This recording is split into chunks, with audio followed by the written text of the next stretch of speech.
For about the last week, fans have been celebrating the announcement of the release of the Snyder Cut, but who probably influenced the release of the movie more than any single other person? Let's talk about it. Hey guys, thank you for tuning in to Comic Book Nostalgia. I'm CB Nostalgia, and we have a little chat about the Snyder Cut.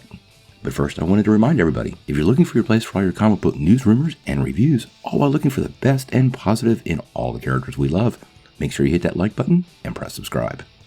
Well, with the news this week that Zack Snyder's Justice League is going to find its way to HBOMax, fan celebration has been deafening. And let's be really clear, the Release the Snyder Cut movement pretty much made this happen. Their unending and sometimes unnerving dedication to their cause kept it at the forefront of social media for a couple of years now, and eventually gained the attention of the people that it needed to make it happen. Now obviously Zack Snyder helping this out and continuously bolstering the movement didn't hurt at all. But there was something else that happened the last couple of months that I think personally had a bigger impact in this project moving forward than anything else. Now let's be really clear. A year ago, there were no fans of this project over at AT&T or Warner Brothers. As a matter of fact, last year at Comic-Con, they made it pretty clear it wasn't coming. And according to several reports, AT&T even instructed call centers to treat people who were calling for the Snyder Cut as crank callers.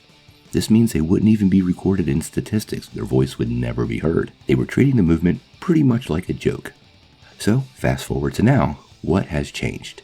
Well, obviously, the current health epidemic that is affecting the whole world has had a massive impact on a lot of things. But this landscape was already moving before this happened. And during the pandemic, that kind of got solidified by one news story.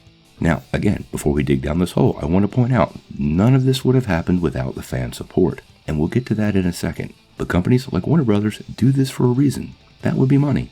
And one person has proven a new way to make more money than anybody could have possibly imagined.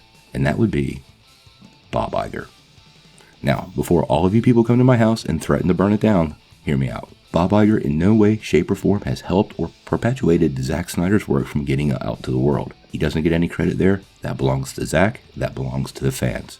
But we're talking about the about face that AT&T and Warner Brothers seem to have made. Disney Plus is Bob Iger's baby and his legacy, and really was his core idea over the last couple of years, and the main reason they've been acquiring all these other companies. And the massive influx of residual income has always been the goal of this service. It's clearly going to be very successful on that front. Now, I have no inside information, and this is purely my opinion. But clearly, minds have been changed. And there was a pretty interesting article during the pandemic that came out from Forbes that talked about this a little bit. Now, according to this Forbes article, Disney is already at 50 million subscribers for their new Disney Plus service. This equates to about $3.4 billion in annual revenue. Additionally, they're projecting that in 5 years, this service will bring in $30 billion. These numbers are pretty much unheard of by the studios. Keep in mind, last year, Warner Brothers brought in about $4 billion worldwide at the box office.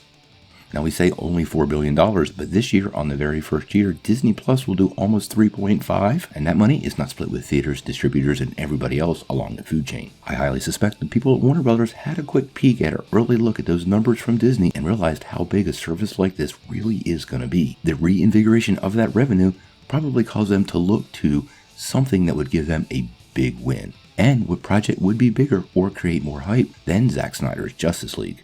Now, once again, none of this would have happened without the fans.